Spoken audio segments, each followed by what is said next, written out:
Welcome, ladies and gentlemen, to the Squared Circle podcast. I am your host, Marie Shadows, and I am here to do a quick recap of AE Dark episode 8 when they were in Indianapolis. It is just going to be me today for the podcast, so this is just going to be really short. And my insight, it is after all the holidays and everyone else is very, very, very busy. So let's just get right into it. AE Dark premiered on November 20th. So yeah, we are going a month back. I know. Which had only four matches on the card, and I just wanted to quickly talk about them. The first opener of AEW Dark is Trent versus Pentagon Jr. This one is actually a weird matchup. I'm all for like giving us different wrestlers facing each other that you never thought that would face each other. So sort of like dream matches and stuff like that. You know, I'm all for like dream matches. I just don't think that I can see Trent as a singles competitor at the moment because he does such a great job in the tag team division. Like him and Chuck Taylor and Orange Cassidy does a very great job as being best friends. And I believe that gimmick to the very end. I do know that Trent was once like a singles competitor before he went back into being a tag team person. But this matchup between Trent and Pentagon Jr., I was really surprised. Trent held his own. Luckily, it wasn't a squash match. I really don't like it when, you know, just because someone has a huge star power, like automatically it becomes a squash match, as if the other guy doesn't have any tricks up his sleeve and stuff like that. And the same thing goes for women.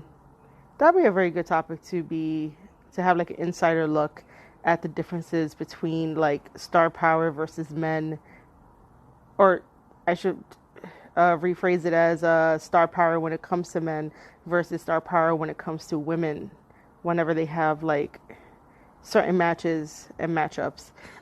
Anyway, I did like the fact that when Trent did the roll through and Pentagon just kicks him, that's a very unique type of offense to have. And it shouldn't really be used as often, but it was really nice to see that during the match. And then Pentagon doing the package power driver to Trent onto the apron. That deserved a holy shit moment, as the fans had chanted during that match. You know, everybody uses the ring apron. It is like the coolest thing to do. And then I wrote down how the finish happened, which I'm just gonna quickly go over it. So Pentagon does an arm breaker. And then he tries to do another package power driver, but somehow like Trent wills himself to counter that and does his finisher, which I don't remember what his finisher was, but that allows Trent to pick up the win. Now, I know earlier I was saying that I don't like it when a superstar or a wrestler that has a very huge star power, like Pentagon Jr. has like really huge star power. Everybody knows him, like he's one of the best, whether he's single or in a tag team, he is like one of the best wrestlers. And I know I said that I don't like it when someone of that star power automatically has a squash match. What I didn't understand was, why did Trent get the win?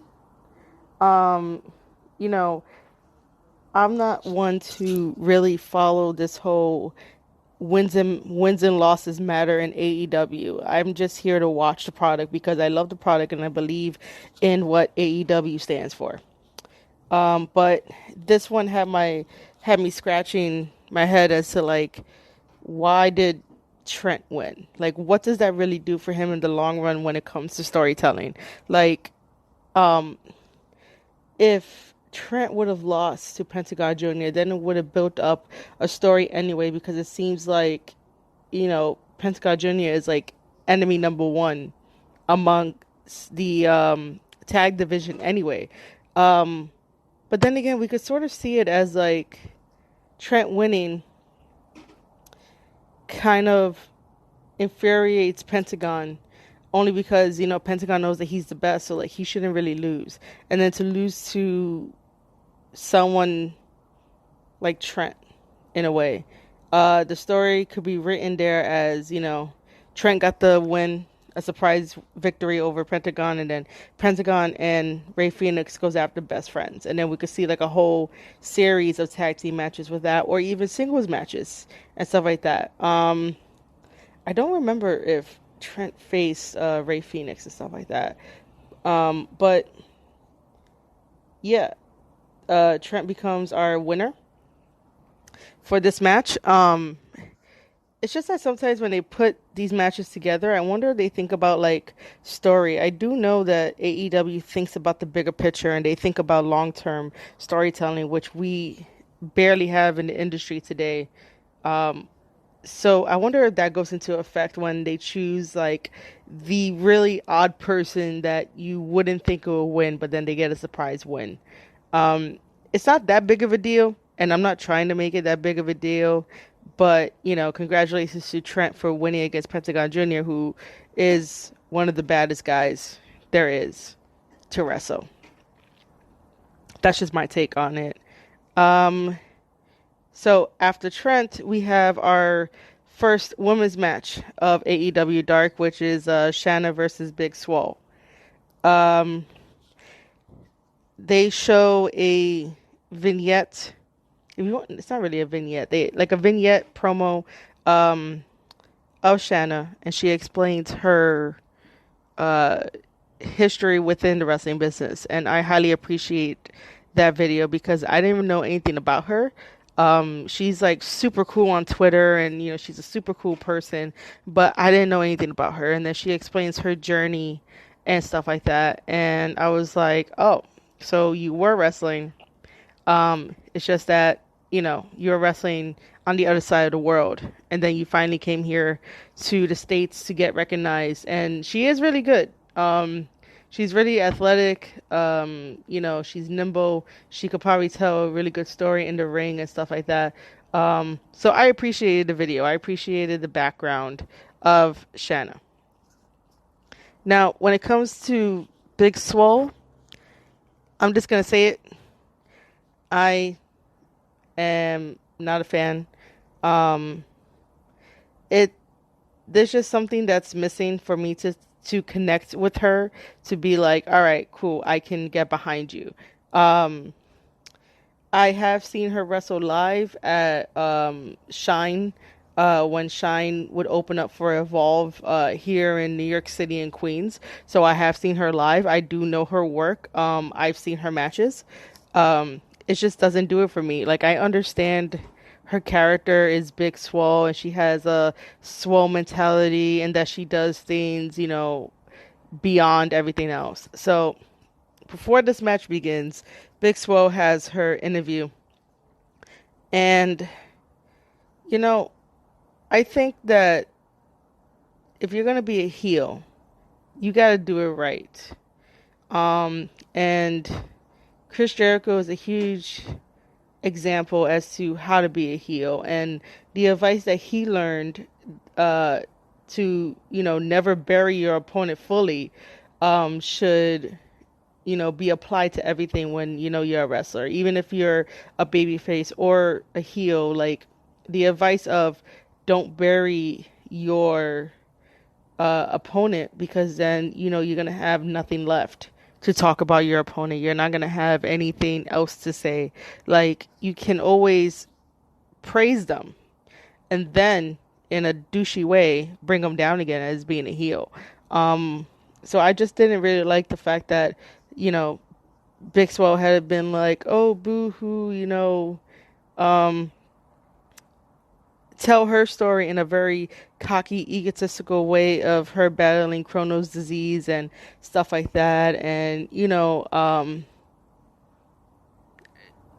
that could have been talked about in a different way. Because it just seemed as if, like, she's the only one that had problems. And Crohn's disease could be very difficult and probably on the brink of dying just because of how she explained it very briefly. But you know,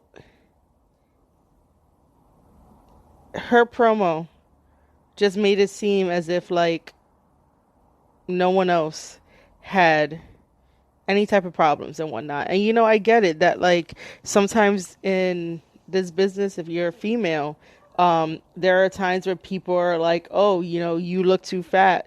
So you have to lose weight, and sometimes that messes with our mentality. Like no matter what, it doesn't even have to be in this industry. It's life in general, where like you don't meet a certain criteria because you're over a pound. So therefore you have to lose weight just to satisfy the requirement to get to what you need to get to do what you need to do.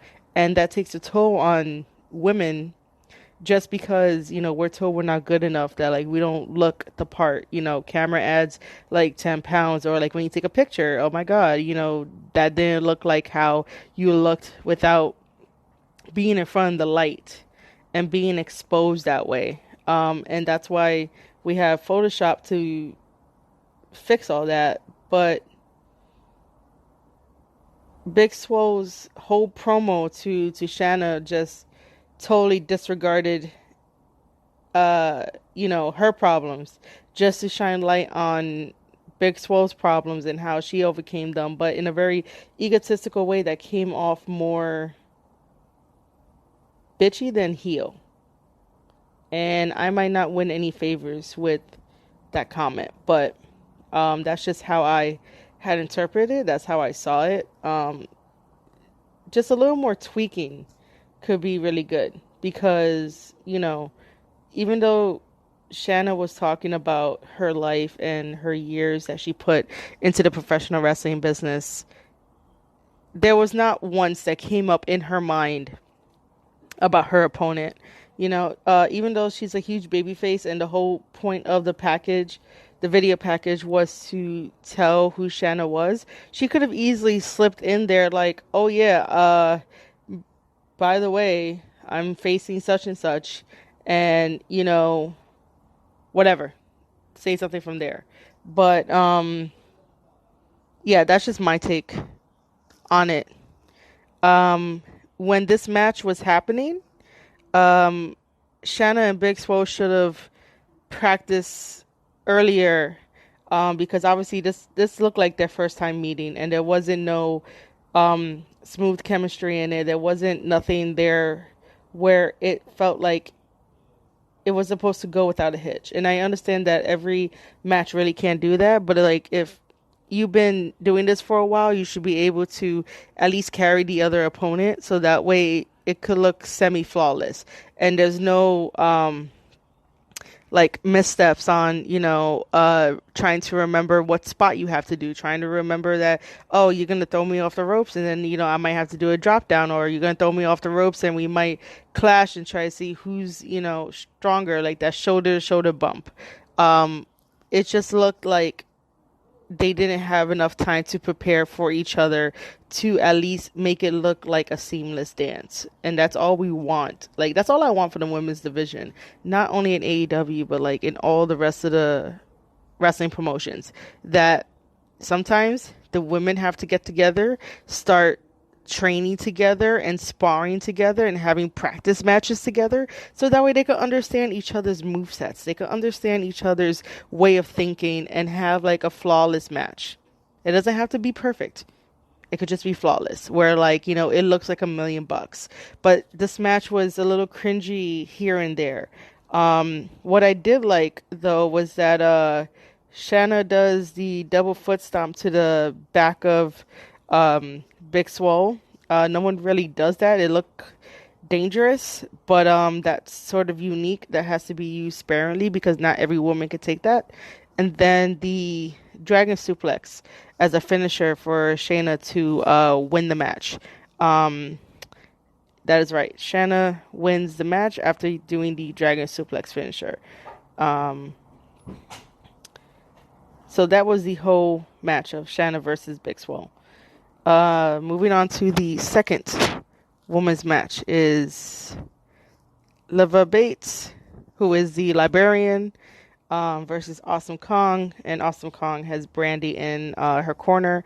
I tremendously am loving the whole Brandy and Awesome Kong team up where Brandy controls Awesome Kong and they're doing this voodoo gothic gimmick, and it's really, really great. I feel bad for Leva only because of, she's a great wrestler. She's a great personality. I know she's having fun with the librarian gimmick, but I really want to see her win. I want to see her and Peter Avalon win. Is that so hard to ask? I just want to see those two win. This is a squash match. There's not really much to talk about. Monster Khan just flattens Leva and becomes the winner. And then Brandy prepares to take Leva's hair, and then Khan cuts it. And that's our second women's match.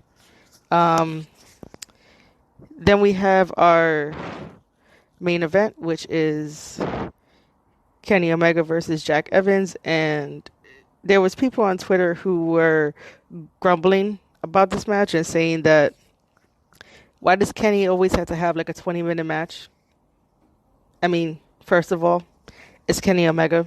And then second, it is a 20-minute match of storytelling. Sometimes storytelling. This one had storytelling. It just fell halfway through. And I will explain that. But other than that, like, the storytelling here just kind of fell. So I used to watch Jack Evans wrestle back in the day. I totally forgot, who he was because he dropped off the wrestling scene, and I don't remember any other match that I've ever seen him. And then when he got signed to WWE, that's so wrong. Let me correct myself. This is all about AEW. WWE should not really be mentioned. But when Jack Evans got signed to AEW, I was like, he sounds familiar. And, he's one of the legends. He's one of the greats that I've watched and I was entertained by. And having him on the AEW brand is fun to watch. I just don't understand, his tag team of the hybrid two of him and Helico. I really don't understand that team, but that could probably be talked about for another time.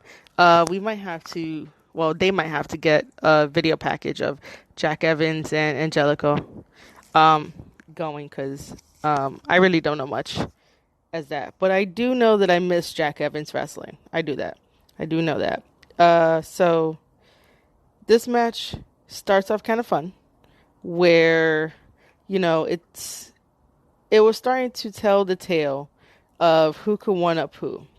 Jack Evans has a lot of speed and he's able to get out of stuff, and then, with his breakdancing, he could definitely evade most of like Kenny Omega's moves. Kenny is also quick. I do not know what he did to upgrade his speed. I really don't. Someone needs to tell me what he did to upgrade his speed. So there was times where Kenny and Jack would be in the ring, and Kenny will do a move, and Jack would just get out of it, and he did breakdancing to get out of it, which I thought was pretty kind of fun. So at that moment in the beginning of the match, I thought it was going to be fun, where it'll make sense, the story, but then throughout the match, it just wasn't happening. I did write some notes here too. So Excalibur on commentary called the overhead gut wrench backbreaker a Canadian backbreaker. Do you know what it is to actually go Google something that, like, you should know what it is? Like, I've been watching wrestling my whole life. I'm in the industry, and, like, I did not know that it was called a Canadian backbreaker. I just thought Excalibur said that because Kenny is Canadian and he's doing a move. Therefore, Canadian backbreaker because he's Canadian doing a move. I was just like, why would you say that? Can we just call it something else? And I also found out that Colt Cabana did the same thing, except that it was called the Colt 45 as his finisher. And as I saw the picture, I was like, yeah, Colt really does do that as his finisher. Like, Colt is fun to watch as well. But Colt Cabana is definitely not Canadian. So I just found that kind of weird. And I don't know if it's just me, but like there's things that Excalibur says on commentary that I'm just like, dude, really? Um, Not to distract away from this match, but like, does every single suicide dive have to be called the Tope Suicida? Do we have to call it in Spanish just to like hide the English name? Like, I don't understand that. Or whenever someone flies over the top rope and it's like a Cornelio, which I'm probably saying it wrong. And, I'm half Spanish and I suck at my Spanish. But, does Excalibur really have to really have to call these moves by their Spanish name? What's the big deal about calling them by their regular English name that we all know? What's so hard about it? So back to this match, right? So after the whole Canadian backbreaker, there's a bunch of moves that Kenny is hitting on Jack Evans. Kenny is delivering some high impactful moves that should be knocking you the fuck out. But Jack Evans is so resilient that he keeps kicking out of these moves. And I thought that it was brilliant because once again, it was going to be playing to the idea of who could one up who in the beginning of the match. However, this is where the storytelling falls off, and this is where I said in my head, why is this match not done? And I understand that they have 20 minutes and they have to fill the 20 minutes, and I totally get that sometimes, you want to pace yourself. Sorry, guys. That you have to pace yourself. However, I thought that after a couple of high impact moves, Jack Evans will get up and Jack Evans will start like a flurry of like punches, kicks, his own high impact moves, his own speed, just to knock Kenny off balance, because that would have made sense. You got this sudden adrenaline rush, so therefore, you have to knock down your opponent and be like, bro, no matter what high impact you do to me, I'm gonna do it to you and see if I can knock you out and get the 1, 2, 3. However, that does not happen. Because Jack kicked out so many times out of these high impact moves from Kenny, it hurt the story. It was just like, Kenny, I get it. You're in a dark place right now. You lost to Jon Moxley during the Lights Out match. You lost to Pac during your first meet by submission. I don't know who came out the victor in the second time that you faced Pac, but eventually I'll watch it because I just have to. But the idea is there that you're in a dark place, and I totally get that. You want to hurt the wrestlers, and you want to prove to everybody that you can hang with people who are on the dark side. Let's just call it that. People who are on the dark side. People who's been doing these hardcore stuff for a while. So, doing all those high impact moves hurts the story, hurts Jack Evans. So, what do I have here? Oh, Kenny proceeds to do a Tiger Driver. Jack Evans kicks out. And then Kenny does the V trigger to stun Jack Evans, which makes perfect sense if you want to get to 1, 2, 3. And then Kenny does the ultimate finisher of the One-Winged Angel on Jack Evans, and that is the move to basically end the match. 1, 2, 3. Jack Evans does not get up, and Kenny is the victor. It was a great match, and I really think that we are going to be seeing probably a part 2. Just because AEW loves doing part 2s to matches. Just because I think that they don't have stories right away for their guys and stuff like that. But overall, AEW Dark of episode 8 was fun to watch. It was great to hear Sean Spears on commentary with Excalibur. It wasn't a bad episode and stuff like that, but that's my take on it. I'm never going to have the best opinions that everyone can be like, yeah, I'm just going to have opinions about how I feel about things just based on what I saw and how I feel about it. So yeah, guys, I want to thank you for listening to this whole entire podcast episode. Remember that you are listening to the Square Circle podcast hosted by Marie Shadows. This is episode 9 of the Square Circle podcast. And this is on Anchor. It is on Spotify. It is on Apple. Look out for episode 10, which will be the other review of AEW Dark episode 9. And I hope that you guys enjoyed this one. Share it, comment. Anchor gives you a unique feature. Anchor allows you to send voice messages to me and to the team.